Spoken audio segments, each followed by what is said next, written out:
All right, welcome back. I have a story here, and this again, 98% of my stories I've told you, I experienced them. They were mine. A few of those I was half involved, and then some of them were told to me and by reliable people, like the adjutant that talks to the captain, and that he was pretty friendly with the troops. This is one of those. Okay, I experienced some of this, but some of it I didn't.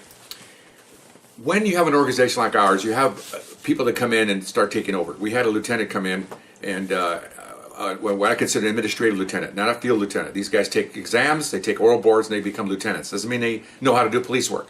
Just like in your business and civilian business, you have a guy come in, they hire some hired gun that never worked your company, and all of a sudden he's in charge of you and the company, and he's wondered why he screws things up. It's the same thing.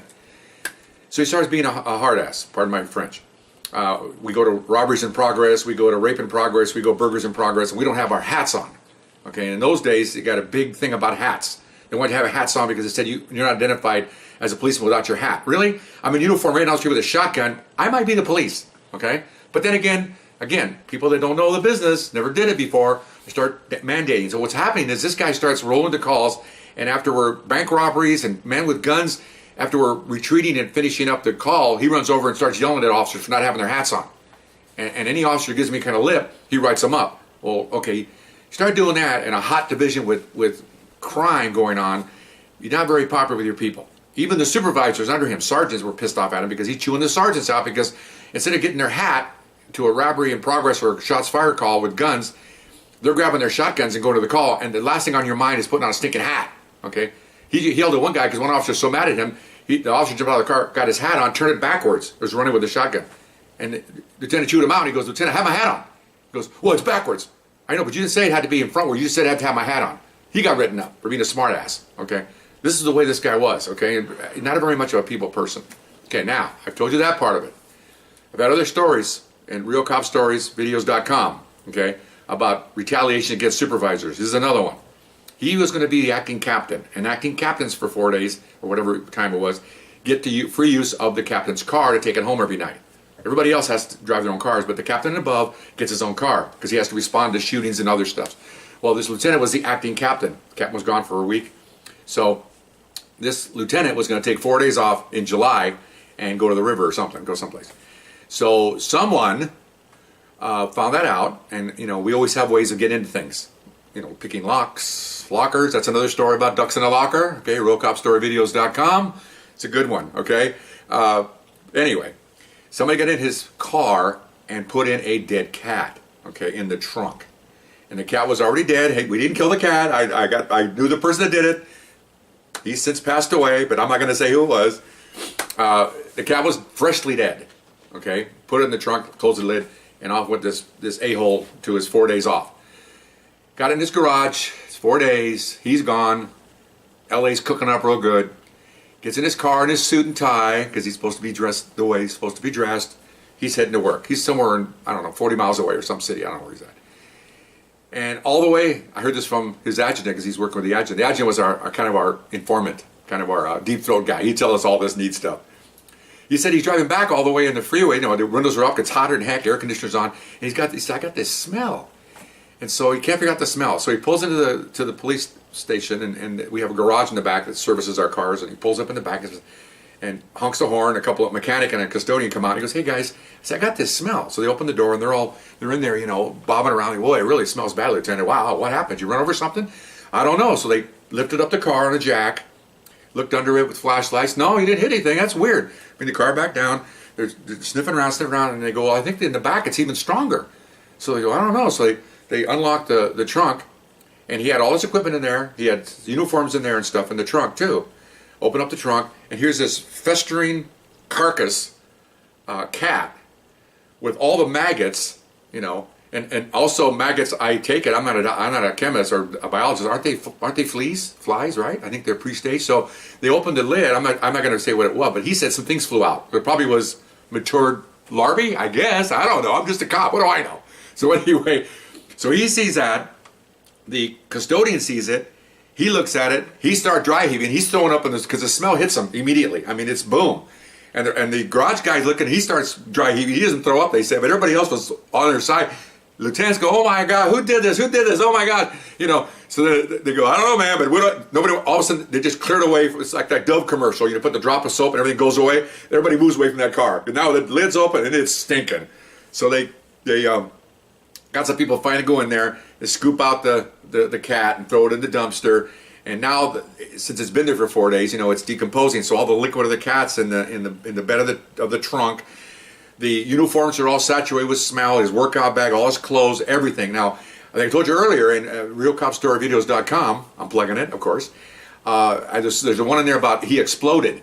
Okay, and in that story and all stories, human beings when they die and they seep fluids along with animals, that smell, okay, never goes away. They told us and they tried it that if you get that smell on your uniform, the dry cleaners tries to clean it and you'll never get it out. So you have to throw the uniform away. It's just that's the way it is. Same with animals. When you get that odor, not the fresh. I'm talking about the 4-day decaying odor, not the immediately killed odor. That just goes really fast. But so he had to destroy all his equipment. Of course, he's all pissed off. So he calls downtown because he's the acting captain, right? He's in charge. Calls for a scientific investigation. Come down, fingerprints, photographs. He's making a full-blown investigation. Okay. So here they are. Everybody's working all their car. We come to work. I come to work. I'm going, what's going on? And that's when they tell us what happened. We're on the side watching this, you know. We're like, oh my God, that's terrible. Yeah, okay, fine. We're laughing our asses off. And I know who did it. And it was funny because he's standing there too. We're looking at each other. Oh my God, this is horrible, you know. So they did all this stuff, right? Well, he wrote a big report to the chief's office going downtown. Okay, you don't want to write paper to the big boys. A couple days later, the actual captain comes back. And of course, he gets a call from the commander. You know, everything comes downhill. What's going on with your division? You got guys, you know, sticking cats in cars. And he's like, what the heck are you talking about? I just got back 5 minutes ago. They're already chewing him out. So he finds that lieutenant, calls him in from home because he was working night shift, chews him out. I mean, you know, things go downhill, right? They're coming downhill. What are you doing? This is crazy. This is not an investigation. You're driving me nuts. They spent thousands of dollars on fingerprints and photo guys, and you know, internal affairs is involved. This is crazy. So the adjutant's listening on the door because his door is right next to where he's doing his chewing. And the adjutant called the lieutenant and asked. He says, you're crazy? He says, the guys hate you? I said, you haven't figured that out yet? You're a college graduate? Are you that stupid? I mean, he's just firing at him, okay? And of course, the captain was not a college graduate, so that makes it called a Peter principle, right? Mine's bigger than yours. He's telling him that just because you're a college graduate means you're smarter than me, you know, just hammering him. Okay, so they called everything off. The chief called and the captain said, look, it's a prank, you know, we're going to end it right now before any more people are involved. No, there's no fingerprints taken, nothing's going to happen. We are cops, people. If we want to prank our supervisor, we're not going to leave fingerprints so we can get fired, okay? We're not going to do that. It's not a crime, it's a prank, okay? It's not a crime, okay? So, he took some days off because he got chewed really bad. He got traumatized, you know, like nowadays in Berkeley. He's traumatized, okay?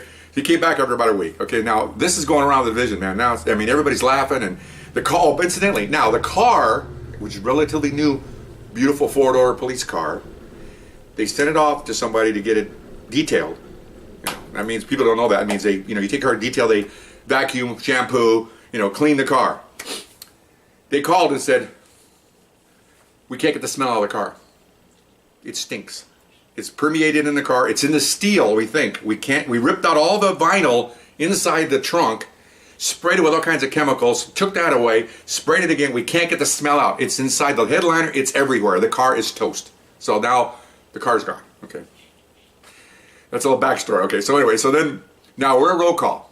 It's been about not quite a week. Okay, since he was gone, since this incident. And we all know, everybody knows what happened with all the people, with all these moving parts trying to find the officers. Big roll call. Saturday night, probably 40 of us in there, maybe even 50. There's like a lot of cops here, man. You know, everybody's working all kinds of assignments. It's like 6 sergeants, and here comes the lieutenant. And he sits down, and everybody's kind of like, you know, I was relatively young on the department. I don't think I only had 2.5 years or so in there. We had guys that have been in this division 5 or 6 years, some guys with 10 years. They're the ones that are the real guys that like to give shots, you know. And they're sitting there, and you can hear guys giggling, okay? I'm sitting there going, oh, here it comes. I'm with my partner now, a big burly guy they used to work with. You look at each other, uh-oh, man, because we're not the instigators because we're too young on the job to be. Later on, I was a big instigator, but now I'm just one of the pack. So he goes, all right, roll call. The lieutenant goes, all right, roll call. All right, listen up. And somebody goes, meow. Okay, oh my God. He looked up, and 2 or 3 guys had their hands on their face. You can't tell who did it, okay? And it was loud, man. You know, I was saying it was like, meow. One time, he looked up. He throws he had a little package that we read from for all the crime stats. He throws it down, storms out of the room. As soon as that door closes, everybody in there were in tears, were laughing. Even three of the sergeants were laughing their ass off, okay? It was just, everybody's just laughing, you know, and then the other serious sergeant goes, who said that? Who said?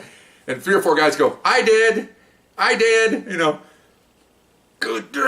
Start swearing, all kinds of blue streaks coming out. He's the next guy in charge. He's pissed off. And then say, all right, roll call. And then we give the roll call, okay? And then they made the big mistake to policemen, and probably to firemen, and any kind of A-type personalities, male or female. Because I worked with a couple of A female partners later on. They were the same way. You don't tell them not to do something, okay? It's like kids, like a 8-year-old. You know, don't open that door. He's going to open the door. He's going to test himself, right? He's going to test you. I don't want to hear any more talk about this cat thing, okay? It's over. All right? 3 or 4 guys went, meow.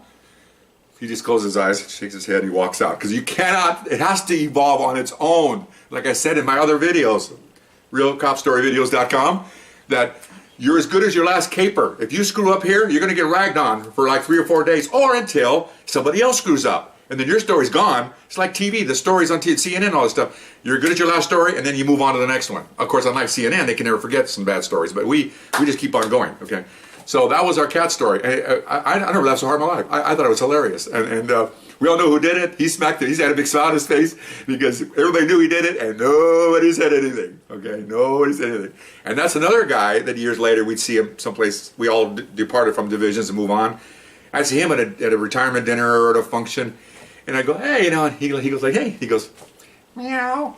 I shot my head. We just keep on going our separate ways. Okay, nobody knows anything different. So that's my meow story. Hope you enjoyed it. And watch your supervisors. You can go get retaliated against. Remember, it's not a crime. It's just a joke. Unless it's vandalism or something. All right? All right. Hope you enjoyed it. I'll see you next time. Bye-bye.